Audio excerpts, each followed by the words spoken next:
Stop with the questions. Celebrate. And then they say, is Donald Trump an intellectual? Trust me, I'm like a smart person. Yosemite's one of the wettest we've ever seen from the standpoint of water. Mike Lindell's a conspiracy. But you haven't.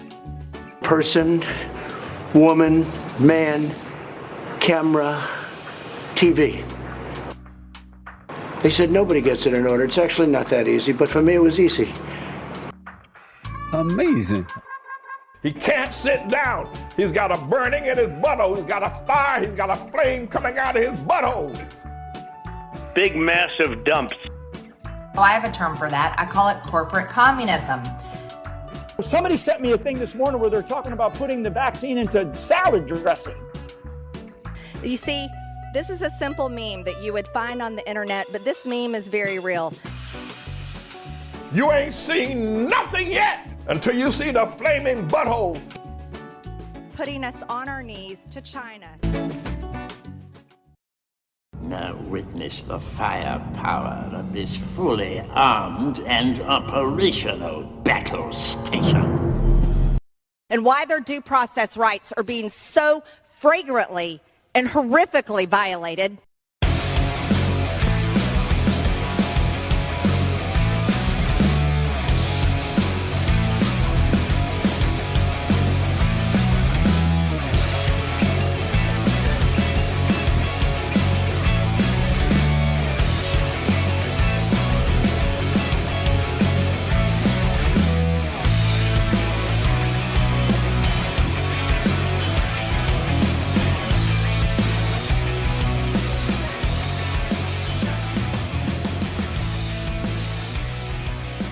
The nation, Waldorf Nation.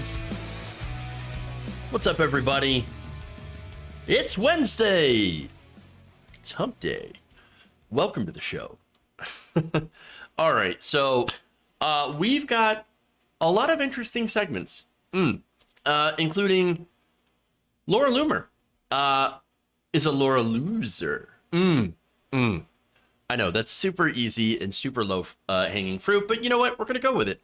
We're gonna go with the low hanging fruit because you know, Peachtree dish.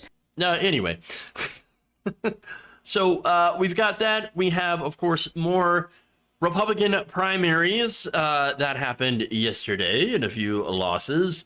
So we're gonna talk about that. We're gonna talk about Fetterman hitting back at some pretty nasty statements from Dr. Oz's team. Super disgusting. Marjorie Greene gets apparently swatted, so we're going to talk about that. And then finally, Joe Biden has canceled some student loan debt. We're going to get into the details of how much and also the reaction from the right wing. So, fun. We'll start out with, of course, Laura Loomer, the primary news from yesterday, and we'll save the Biden student loan stuff till the end of the show. So, why don't we get into it? Before you do, please like and share the stream. Very important that you do so. As always, helps us out. One hump or two?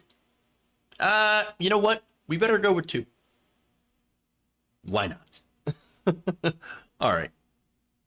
With that said.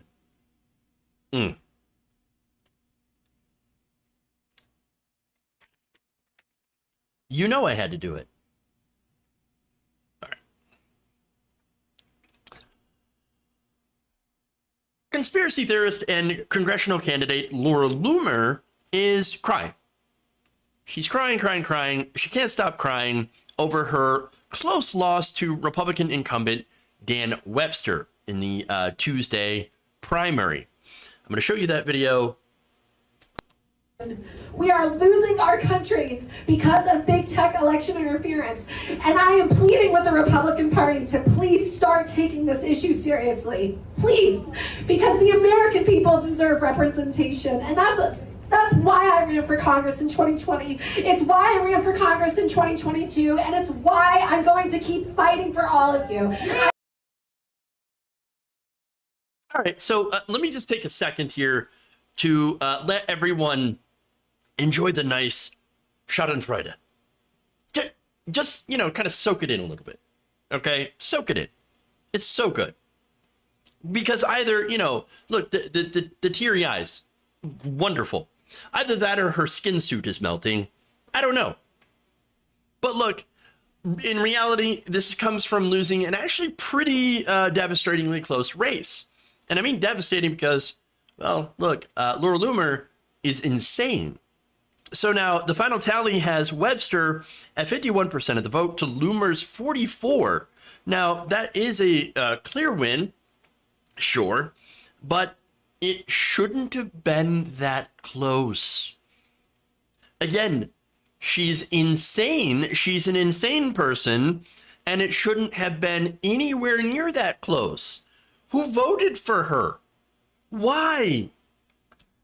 Now, that said, she's going to basically imply that she didn't actually lose. No.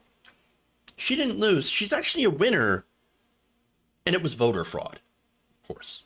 I'm not conceding because I'm a winner, and the reality is our Republican Party is broken to its core. What we have done tonight has really honestly shocked the nation. We have further exposed the corruption within our own feckless, cowardly Republican Party. And that is exactly the reason why, right, I decided to run against a rhino Republican, Daniel Webster. Do nothing, Daniel Webster. I'm a winner. I'm a winner. Yeah, see, I'm not actually a loser. I'm not conceding. I'm a winner. I'm a winner. No, you're literally the opposite of a winner, which is a loser because you've lost a race. Again, loser, sad, baby. But see, honestly, look, are you at all surprised to see that? Look, we all knew that as soon as Donald Trump hung his hat on the whole, anytime that we lose, it's got to be voter fraud. Every time that they lose, they are now pointing to that. Every time it is that excuse. They're all using that excuse. Of course, there's never any voter fraud when they win. It's only voter fraud when they lose. Oh, great. So that's how we know it's bullshit. And by the way, again, she's not the first. She won't be the last to use that. But what's disturbing is that it used to be that there was a minority of crazies. Now, the majority is crazies. That's it. Again, this was not a general election. She wasn't running it against a Democrat. She's now using it against other Republicans. And so now you have Republicans accusing other Republicans of doing voter fraud. It never ends. It never ends with these people. Now, that said, she did say something that was true. Now, what is that? Well, it's the Republican Party is corrupt. Yeah. The establishment Republicans are 100% corrupt. Yes, the Republican establishment works only for the rich. And the average conservative voter, you're getting fucked over. But understand that that's the whole point of the Republican Party. It's the way it's always worked. Look, the whole point of the Republican Party was to funnel money to the rich and to corporations and to deregulate corporations. But now, weirdly enough, there is a populist wave inside of the Republican Party. Now, they use the rhetoric of actual populism. Oh, there's corruption in the government. Yeah, of course, we know that. But then they don't say, oh, it's because you have a group of billionaires and millionaires and corporations that are buying our politicians through laws that Republicans and Democrats, by the way, corporate Democrats, have also pushed to make it so that they get money for their donors. Okay, but no, instead of pointing out that reality, unless, of course, they're talking about like George Soros, right? They use the rhetoric of, oh, it's the immigrants, right? It's the Muslims, it's trans people. Take the few people that are at the bottom that have absolutely no power, and it's their fault. That's why the country's so bad. And their solutions are basically to kick those people out.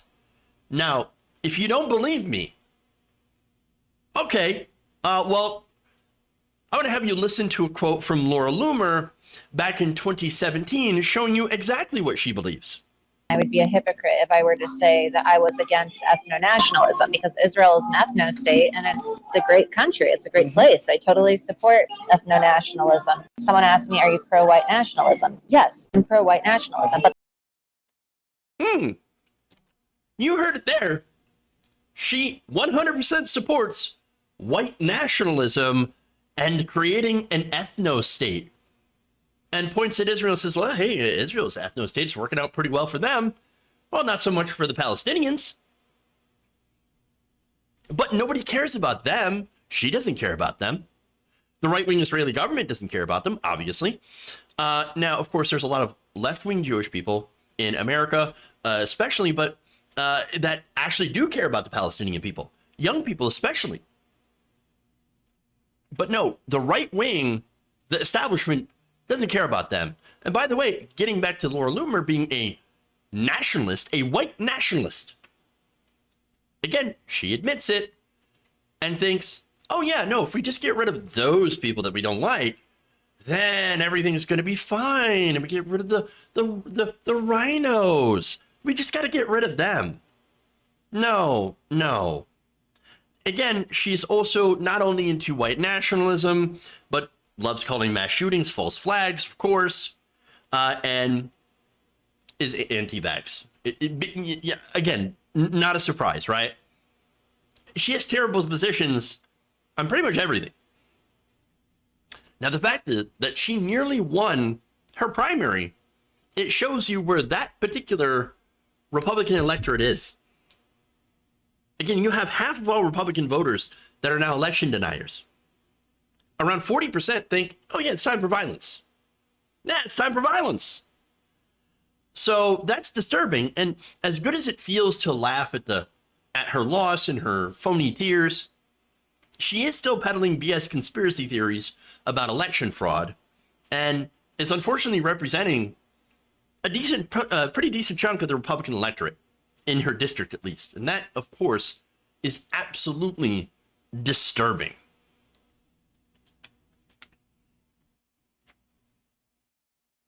All right. Moving on, let's go to some more Republican losers. Fun times.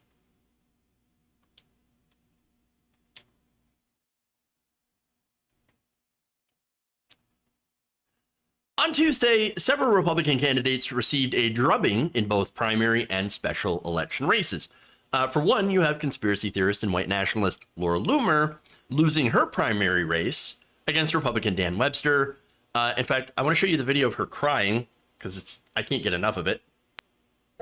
We are losing our country because of big tech election interference. And I am pleading with the Republican Party to please start taking this issue seriously. Please. Because the American people deserve representation. And that's why I ran for Congress in 2020. It's why I ran for Congress in 2022. And it's why I'm going to keep fighting for all of you. That never gets not funny. So that was in Florida. In New York, you have Carl Palladino. Now, Carl Palladino was co-chair of Trump's 2016 presidential campaign. Carl Palladino also once praised Hitler. And claimed that children were being brainwashed into the acceptance of gay people. Yeah. So he ended up losing his primary against Nick Langworthy. Now, shortly before the Associated Press declared Langworthy the winner, Palladino's campaign put out a statement claiming voter irregularities, possible voter fraud. Which, now, look, I showed you that picture of, video of Laura Loomer. Laura Loomer also said, I didn't actually lose, I'm a winner. I'm a winner. So now, here's that statement from Palladino. We are seeing a number of statistical irregularities in a number of counties that we will be looking in the coming days.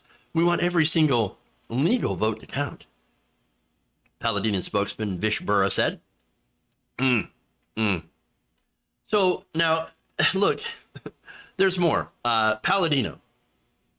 When Art Voice back in 2016, a local publication, asked Palladino and other Buffalonians about their hopes for the new year, he used the opportunity to call former First Lady Michelle Obama a man. And then also said that she was a monkey and should live with gorillas. And that he hopes that former President Barack Obama would die from having mad cow disease, from having intercourse or relations with cows. Real stable genius energy you got going on here. Okay? Real stable genius stuff. Quality candidates right there. Now, interestingly enough, Donald Trump didn't really get into these New York primaries. Wasn't at all interested. Weird. Maybe he was too busy having some executive time and eating hamburgers. I don't know. But you had a high-profile Republican, Representative Elise Stefanik, who was the number 3 Republican in the House, backing Palladino. So, she got a little bit of egg on her face now. Oh, fun. All right. Now, then we go to Pat Ryan. Pat Ryan is a Democrat who won a special election against Mark Molinaro. Now, Mark Molinaro, who was the executive of Dutchess County in New York's 19th Congressional District. So, now Republicans were looking to pick this seat up. Because, look, Biden carried it in 2020 by just 1%. They wanted that seat. They saw a potential opening. And it turns out they lost. Pat Ryan won, beat Mark Molinaro. Now, a lot of that has to do with, of course, the energy surrounding the recent decision on Roe. In fact, here's what Ryan said, quote, "My race is the first competitive congressional election in a post-Roe world and is a national referendum on whether women have the right to control their own bodies," Ryan told HuffPost in a statement earlier this month. "After Kansas, it is the next critical opportunity to send a message about the direction this country is headed in and to send a representative to Congress who knows what it takes to bring people together to fight hard battles." So, there it is. It looks like that energy surrounding reproductive rights has shifted some of these races.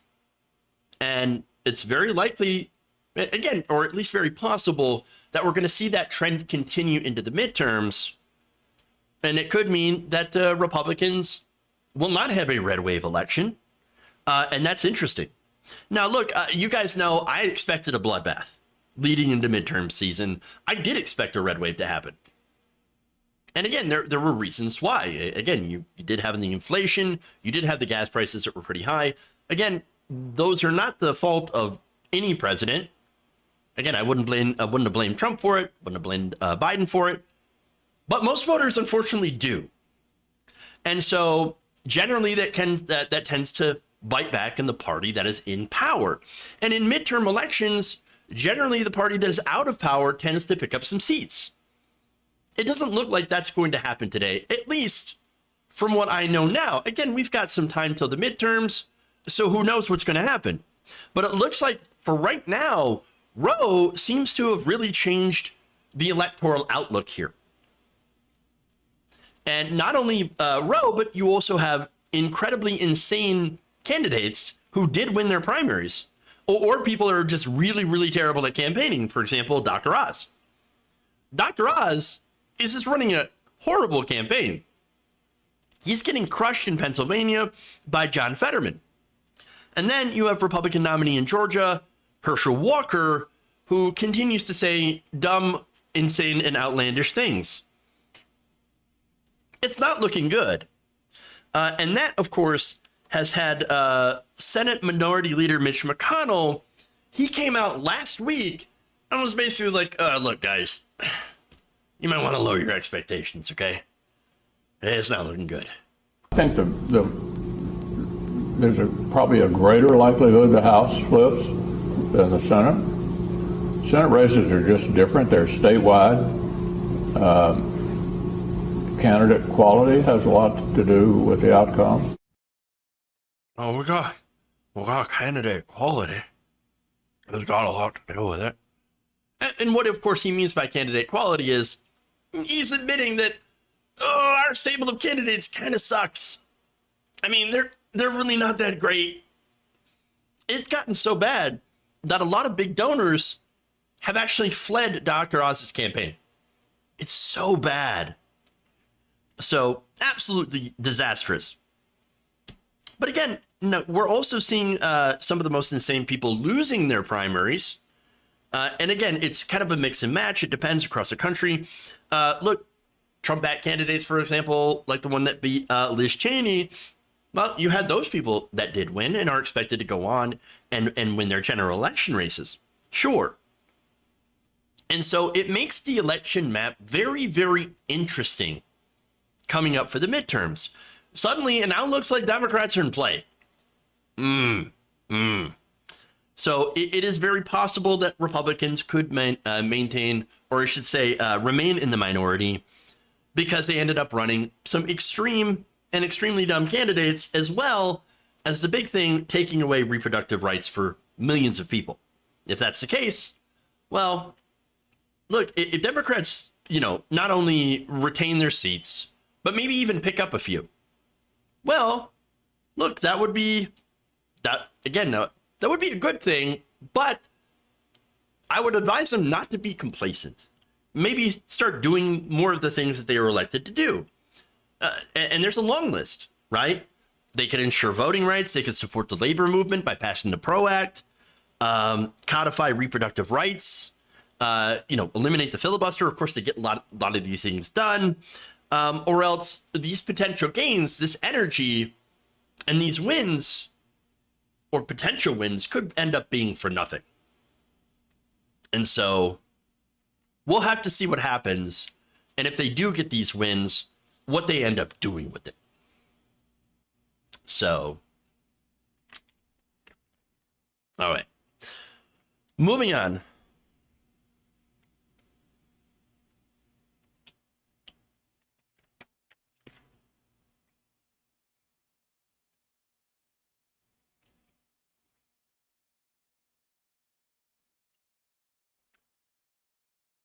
Democratic candidate John Fetterman is hitting back after the Oz campaign attacked him for having a stroke. So, Rachel Tripp, Oz's senior communications advisor, went after Fetterman after he made fun of the cringy video where Dr. Oz, of course, was pretending to shop for crudité. Crudité. She tweeted this: "If John Fetterman had ever eaten a vegetable in his life, then maybe he wouldn't have had a major stroke and wouldn't be in the position of having to lie about it constantly." Like, you want to talk about low? That's disgusting. That really, really is. Boy. He could have died from a stroke, right? Insane. Now, Fetterman responded by saying this: "I had a stroke. I survived it. I'm truly so grateful to be still here today. I know politics can be nasty, but even then, I could never imagine ridiculing someone for their health challenges." Now, look, I know Fetterman couldn't, but some people absolutely do go there. And I think there's a reason. Oz's campaign is super, super salty. They're getting crushed in the polls. Oz is running an incredibly bad campaign. Again, they're putting out cringy videos and just getting crushed. I mean, crudité. Crudité. Are you going to appeal to average Pennsylvania voters with crudité? Really? Really? Come on. And look, there's a reason, right? It's a lot of working people can't afford the fresh produce to buy that stuff. And it's not just because, of course, of inflation, the fact of inflation, but the fact that you have wages that are just too low. Let's add in the fact that junk and processed foods are heavily subsidized because you have donors from those industries, from those trades groups that are going and flooding politicians with massive campaign contributions. They're deregulating the food industry. That's why we have much lower food standards in this country than in other countries. And again, it's mostly because you have right-wingers, you have corporatists that are deregulating industry in order to save their donors money. And so, like, oh, no, we're going to cut regulations on these corporations. We're going to let them put just about anything that they want into our food. And even if it makes it, super, super unhealthy, and we're not going to subsidize vegetables. So, look, maybe a message of, I don't know, I'm going to do something about that and ensure that everyone has access to fresh fruits and vegetables. That might be a winning strategy for, Pennsylvania voters. Or I should say maybe any voters. But no, instead, you'd be like, you had a stroke. You didn't eat enough crew today. You should have had more crew today. No, this is ridiculous. Now, look, and here's the thing about Dr. Oz, right? He spent his entire career, at least on TV, hawking phony weight loss cures. So you think he did anything to actually help average people live longer and healthier lives? No, of course not. Of course not. No, he's a disgusting person. Now, the Daily Beast reached out to Tripp, who replied via email saying, quote, "Nice try. Dr. Oz has been urging people to eat more veggies for years. That's not ridicule. It's good health advice. We're only trying to help." Oh, we're only trying to help by, mocking your stroke. Wow. Look, odds are you probably know somebody who's had a stroke. My uncle had one. Now, thankfully, he recovered and is, living a very healthy life today. Now, my grandma, however, did not survive her stroke last year. And so I'm sure many of us, again, have similar stories, considering it is the 5th leading cause of death in the United States. Strokes are deadly serious, and we should take them seriously. And this is not something to flippantly joke about, because your campaign happens to be getting spanked. And so to see them go to these lengths, to go to the bottom of that barrel in order to attack their political opponent, it's disgusting. Absolutely disgusting. Now, that said, is it the right wing that does it? Yeah, but is it the left? Does the left do it too? Yeah. And it really reminds me of when Bernie Sanders had a mild heart attack.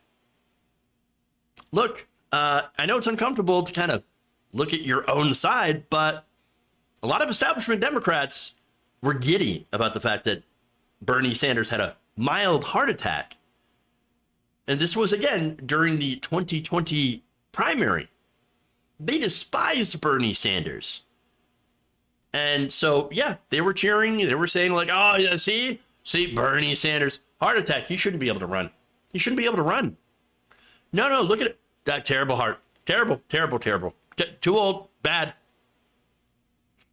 No, it's not just Republicans. Look, what we should do, we need to leave people's health out of it. Unless, of course, it does actually involve the job that you're doing. A good example, Dianne Feinstein. Dianne Feinstein, she served in Congress for a very, very long time. But recently, she's been having some serious issues. She has issues with her memory, with her attention span. Sometimes she doesn't know where she is. And again, this is according to Feinstein Aids. Okay? She appears to be having like Alzheimer's or dementia symptoms. That's a serious problem. Sometimes she doesn't know what her job is.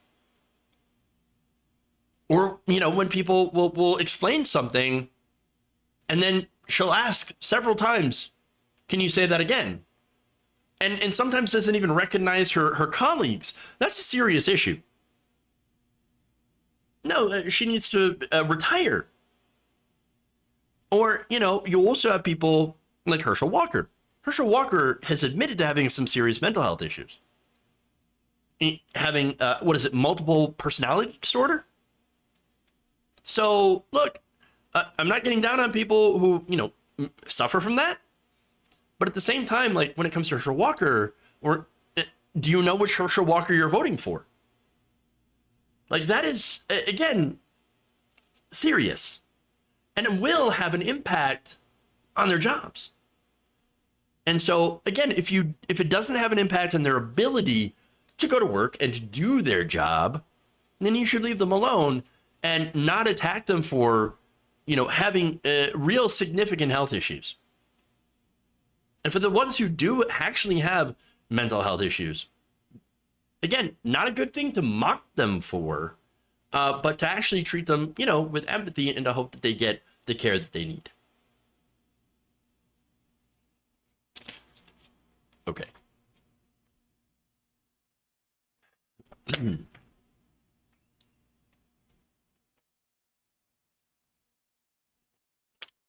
I'm going through the stories pretty quickly, so let's go to Marjorie Greene.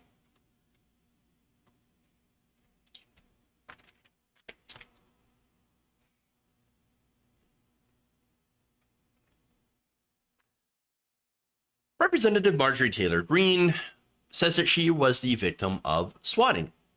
In fact, she tweeted this around 9 a.m. this morning. Last night, I was swatted just after 1 a.m. I can't express enough gratitude to my local law enforcement here in Rome, Floyd County. More details to come. So now, what is swatting? For those of you who don't know, swatting is basically when somebody calls law enforcement to your home under a false pretense. For example, I'll actually say, I'll go over what the threats were to her home, but generally it's a fake threat. Either there's a threat inside the home or shooting inside the home or violence inside the home, or that person potentially making threats against other people. Something that will bring law enforcement to these people's homes. And law enforcement, generally in the form of an armed tactical SWAT team, arriving at your home to try to put down that threat. So now the thing is, that's very dangerous. SWAT teams can arrest you. They can seize your property. If you make a wrong move, you might even be killed. So that is a very, very serious thing. That is very dangerous. And if you go through it, it's a very traumatic thing. So now let me explain the details. According to a Rome Police Department report, Rome officers responded to a 911 call on Wednesday at 1:03 a.m., which led them to initially believe that a man who had been shot multiple times in the bathtub at Green's house. The caller also stated that there was a woman inside the home and possibly children with her. When officers responded, Green assured the officers that there was no issue at the home. So now Green, she also tweeted that she was glad that she didn't come to the door with her gun. Oh, great. Okay. Well, I guess that's probably a good thing. So now there's more. According to the report, after we cleared the call and went back into service, Rome Floyd 911 received a call from the suspect claiming responsibility for the incident and explaining his or her motives. The report stated it was a computer-generated voice. They explained that they were upset about Ms. Green's stance on transgender youth rights and stated that they were trying to swat her. That seems a little suspicious. Okay.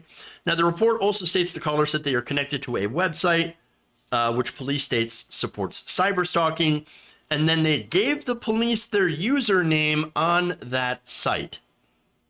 So, what site is that? It's the Kiwi Farms. So, look, there's been a lot of discussion about Kiwi Farms, which, again, is a site that does support stalking, harassment, cyberbullying, doxing, and swatting. And I'll give you some examples of that. Now, there's no details that we know right now about the identity of who called that in the alleged threat. Do we know it's a trans activist? No. We don't know anything about who it possibly was. And look, I think it would be fairly difficult for it to find out. Again, it could be, or it might not be. It could be somebody who's posing as a trans activist. We don't know the details. Now, the incident is currently under investigation right now by the Rome Police Department's Criminal Investigation Division in conjunction with the Capitol Police. So now, here's the thing. Swatting is bad. Don't do it. Nobody deserves to be swatted. We should all be unequivocally against this. We should be against Marjorie Greene getting swatted. We should be against Tim Pool getting swatted. I don't care who it is. Don't do that. Because what it is, it's that it's an attempt to either intimidate or murder someone. Again, if you're saying, oh yeah, she deserved it. No, nobody deserves this. Yeah, I'm not going to laugh about it. I don't think it's funny. And what's wrong with you? It's not a joke. Somebody could have been killed. Yeah, again, I don't care if it's Marjorie Greene. I know she's an awful, dangerous person. I talk about her all the time. That doesn't mean I want her dead. No, I want her ideas defeated. That's what I want. We're not violent like the far right. We're not like the transphobes who literally ran Claire Sorrenti, also known as Caffles, not only off Twitch, but out of her country. Oh, by the way, she actually is back on Twitch, but they temporarily ran her out of Canada by doxing her, by swatting her. Look, some of you may have seen the reports where they had managed to track down, because she had taken a picture of a cat on the bed, managed to track down what hotel she was standing in, or she was staying in, and ordered hundreds of pizzas to her name, basically to say, we know exactly where you are right now, to try to intimidate her. So again, not good. And when they swatted her, by the way, again, the police, they pointed rifles at her face, they arrested her, they seized her computers, they seized her phones, etc. They could have killed her. They could have killed her. And so that's the problem with this. It is dangerous. Don't do it. It is wrong no matter who does it. And I want the people who, do this to be prosecuted in these cases to the fullest extent of the law. Period. I don't care if this turns out to be a trans activist or what, or whatever, right? Now, that said, look, the harassment didn't stop there for Keffels, by the way, for Sorrenti. They actually used her dead name and claimed that it was her threatening to murder all cisgender people. So, again, the fact that it might not be a transgender activist, not outside the realm of possibility, but again, we don't know the facts. But nonetheless, let's go to the rhetoric of Marjorie Greene, by the way, to kind of show why that's not outside the realm of possibility. Take a look. Look at our political, our weaponized Department of Justice with Merrick Garland sending the FBI to raid Mar-a-Lago. I mean, that one is, people need to go to jail for that. I've introduced articles of impeachment against Merrick Garland because I absolutely believe the man must be taken out of his position of power. He is completely abusing it, and he's using it to persecute his political enemies. Again, that was during a discussion of when she got swatted. Somehow that turned into the Department of Justice searching Mar-a-Lago. Wait, how did it turn into that conversation? What happened? This has nothing to do with the DOJ. It's nothing to do with Merrick Garland. It's nothing to do with any of that. And yet she decided to take this issue, again, which is a serious, very dangerous issue. And, don't swat people, right? It's horrible. And she turned it, though, into an anti-DOJ and anti-FBI screed. That's what she did. It's amazing. She, again, tied in two completely different things. And then, again, that's where she loses sympathy, right? Because again, I don't think this should happen to her. I don't think this should happen to anyone. But then you take this thing that was terrible that happened to you and say, oh, see, look, Merrick Garland, Joe Biden, of course. Oh, but you know what? It actually also gets worse. They were hoping that I would be killed. They were hoping me or someone in my family would be killed because they're angry at me. They're so angry at me over an issue that is beyond evil and absolutely repulsive and disgusting. And they're so intent on making sure that this horrific practice of convincing children that they can change their gender and do terrible permanent damage to their bodies. That's what this guy wants to make continue to happen. And he sees me as the biggest threat to stop it. And, it's political terrorism, Jack. And that is what time it is in the country. Is we have a government in charge right now, and they're a regime. They are not an American government. They're not like anything we have ever known. But not only the ones in power, but all of their activists and their army on the ground, they're the ones that are willing to try to kill members of Congress by swatting and I have plenty of death threats. Believe me, they're trying to kill me, period. But that's where we are in this country. And Jack, you know this, and you always stand up for it. We can't back down. That was amazing right there. Wow. They're trying to kill members of Congress. Really? So were the January 6 rioters. And not just members of Congress, by the way. They chanted, hang Mike Pence. I mean, you're kidding me, right? And then, it's a regime. That has absolutely nothing to do with what happened to you. Again, let me make very, very clear. We do not support swatting. Don't do it. Anybody doing this should be arrested for, at least attempted murder. It's not a prank. People do die as a result of this. Okay? Now, secondly, though, to try to equate swatting with the search of Mar-a-Lago, it's disgusting. Marjorie Greene should be ashamed of herself for trying to tie these two things together.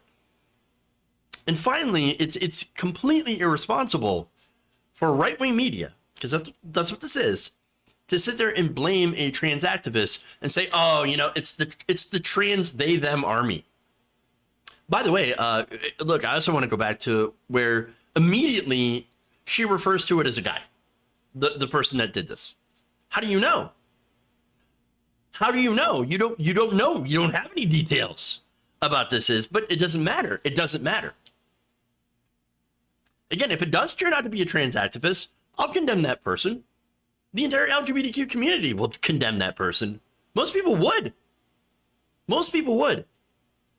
But again, we don't know the details.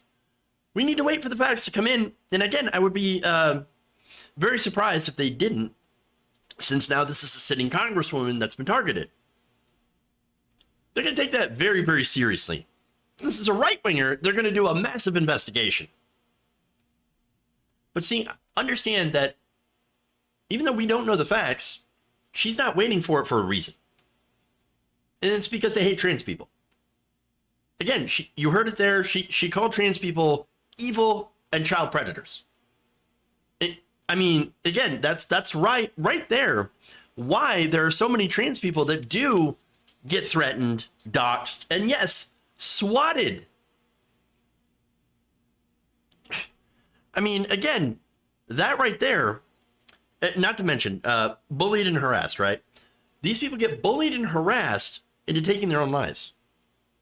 Just some examples, right? Julie Terryberry, Chloe Segal, David Neerginder, as well as Sorrenti, right? Many others were targets of harassment from the SEM website that the threats against Marjorie Greene were posted to.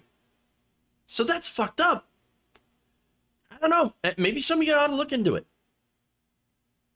And if Marjorie Greene wasn't so wrapped up in politicizing the terrible thing that happened to her, well, and shouldn't have happened, by the way, to go after trans people, then maybe she could actually try to do something positive to stop anyone else from being, treated in this manner. But unfortunately, she's not going to do that. No, she's going to sit there. She's going to play politics. She's going to revel in the fact that she's been victimized. And she's going to go after her political enemies. Okay? Instead of actually doing anything to prevent others, both trans and people like herself, getting put into danger. That's the plan.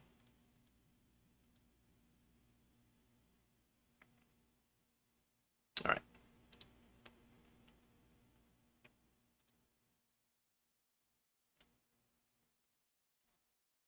So, moving on.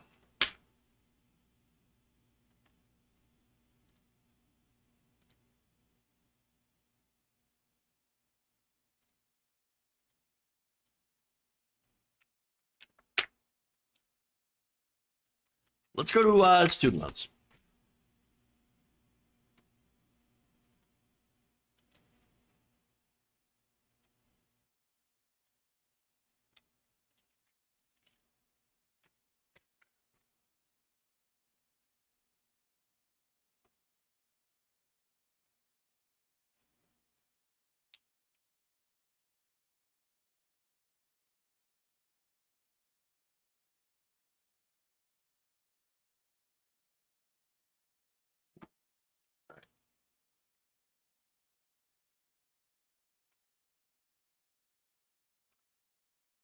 On Wednesday, President Joe Biden finally released his decision about student loan debt cancellation.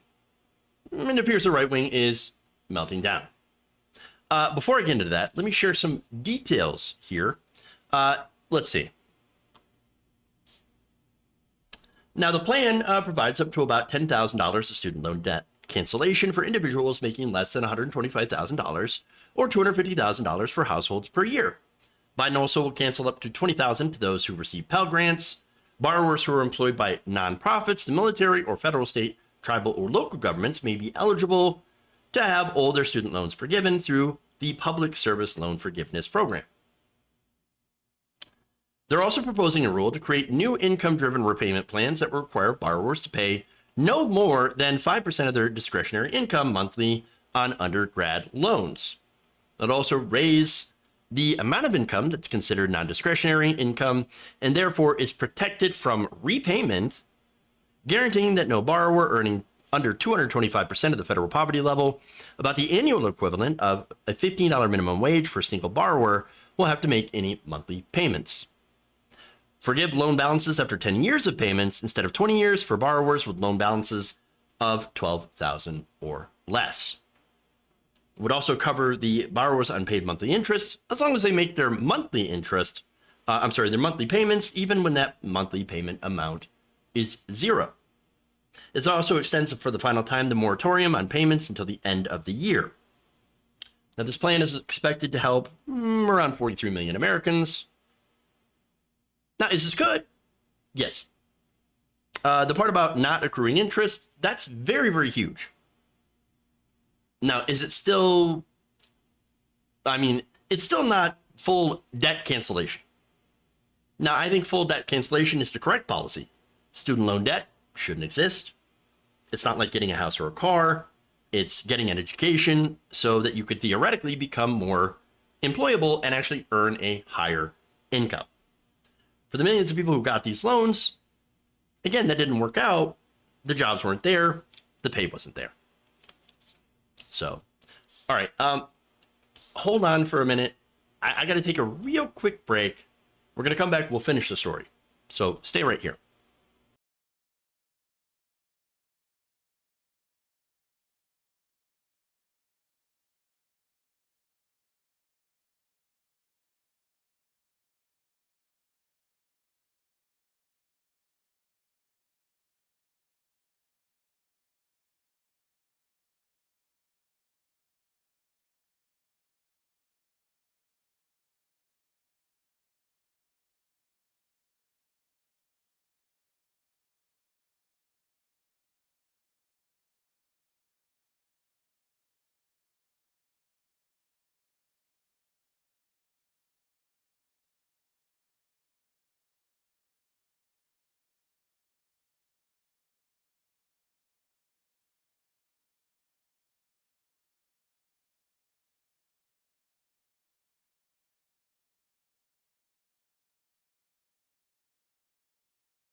All right, sorry about that. We're back. All right. As I was saying, the costs of education have been massively overinflated for decades. Now, this doesn't, again, really address the major issue, all right, which is that education, it should be free. Student loans should not exist at all. Here's a situation where the right actually makes an interesting point about student loans.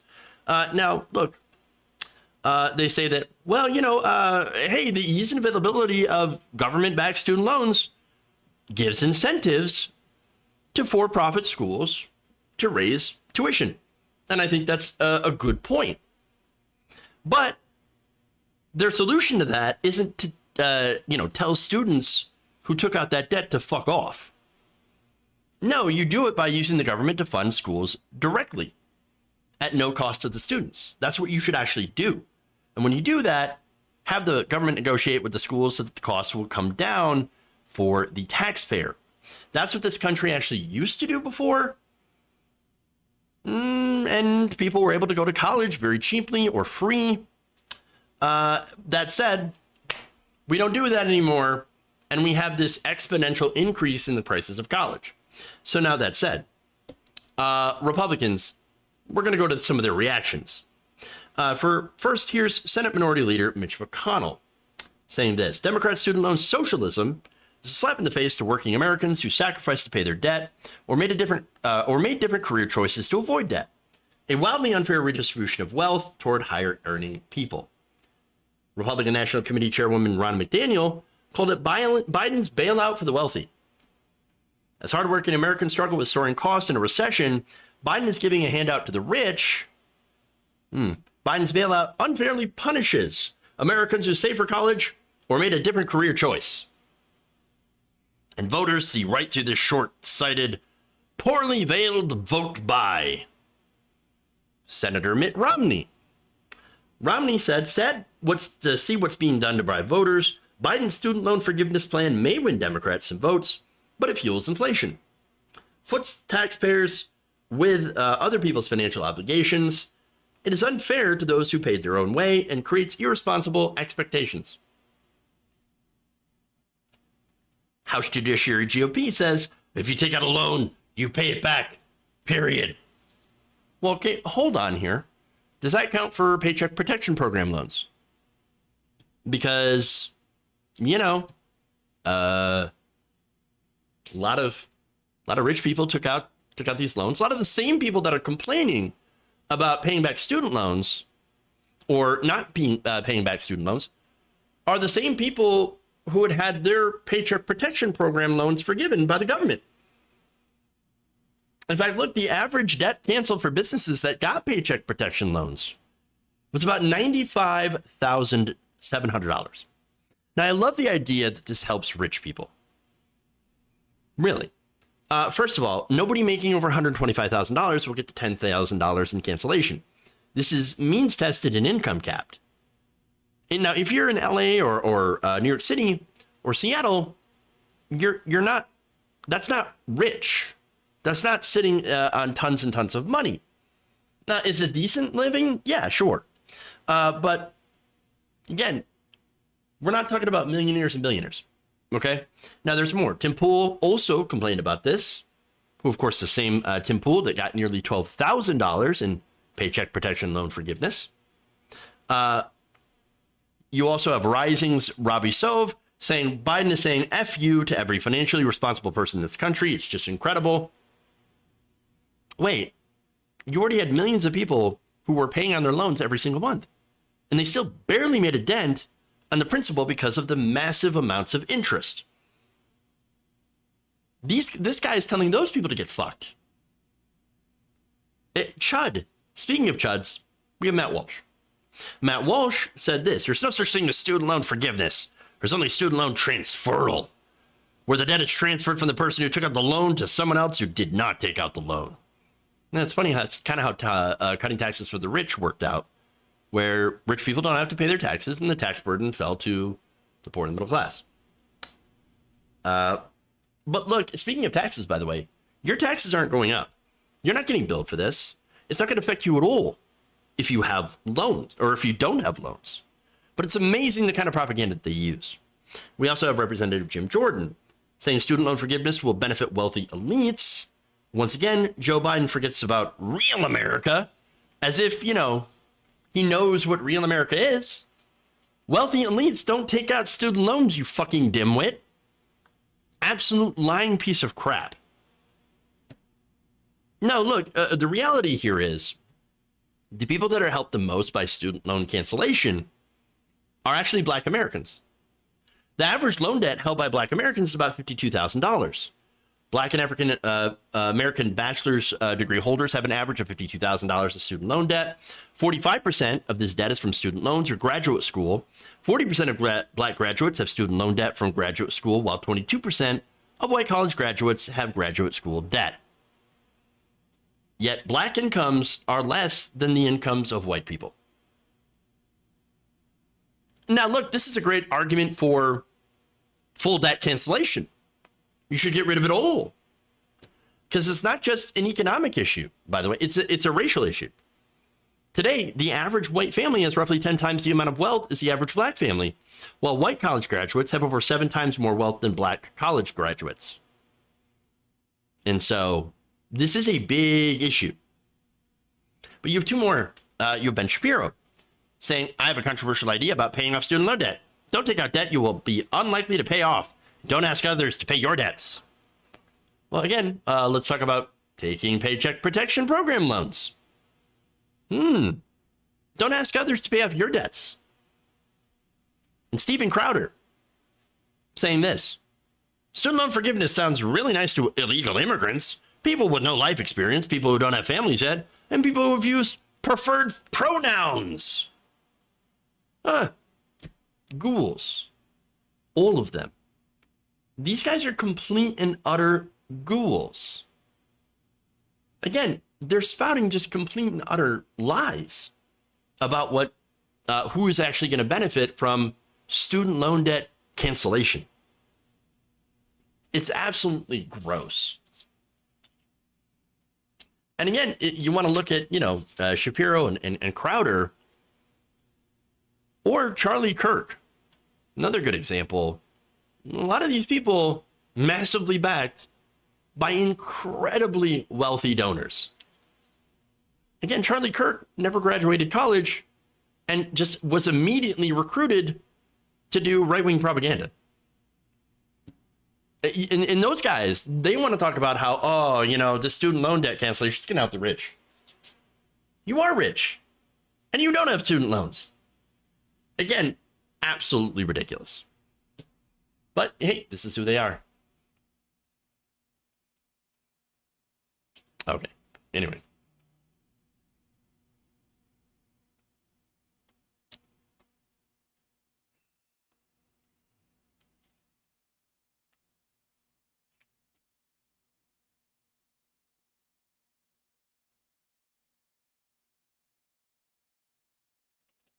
Well, let's see.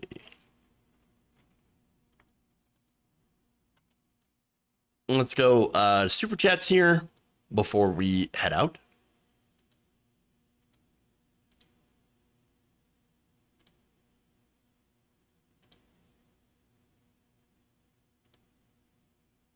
Okay, a couple of questions here.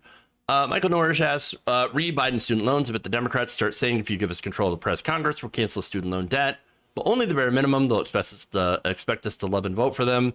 Question for you in the chat, which is Biden more likely, which would lead to object to forgiving first, Trump's crimes or all student loan debt? I don't know. That's a good question, I suppose. Let's see, which is Biden more likely or would least object to forgiving first? Generally considering how past Democrats have treated crimes from, for example, war crimes, like George W. Bush, I think he'd be least against that. But we know, look, we know why they're not actually going to get rid of all the student loans, and it has to do with student loan asset-backed securities. Wall Street, the stock market. And that's really it. They love the stock market. And they're going to do anything they can to make sure that the investors in these student loan asset-backed securities programs don't lose their investments. And they're packaging it up and selling it just like they did for the mortgage market. Yep, slabs, baby. But thank you, Michael, for that. Let's see. Hama, their C1G. Thank you for subscribing for a month to tier 1. Appreciate that. All right. Well, that's all I've got today. Thank you for going around the nation with me today. Let's see. There's an announcement about next week. So I'm not going to have any shows next week. So I'm going to go on a little bit of a staycation starting on Monday. But I will have content for you that whole week. So, and again, just letting you know ahead of time, we'll have shows the rest of the week. But we will, I'll be taking a little bit of a, little bit of a vacation, staycation, whatever you want to call it. And then we'll come back and we'll, go forward, before the summer's over. So, all right. Anyway, thank you all. Love you. And remember, change begins with you. Good night, nation. We'll see you all back here tomorrow, 4 p.m. Eastern.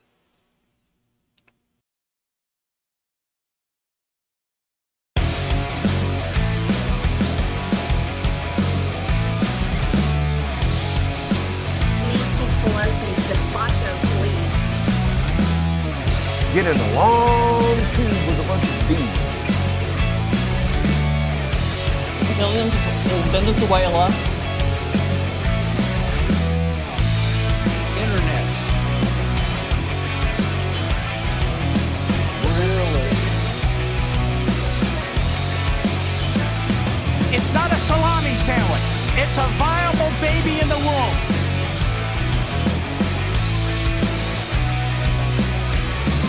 Up yours, woke moralism. We'll see who cancels who.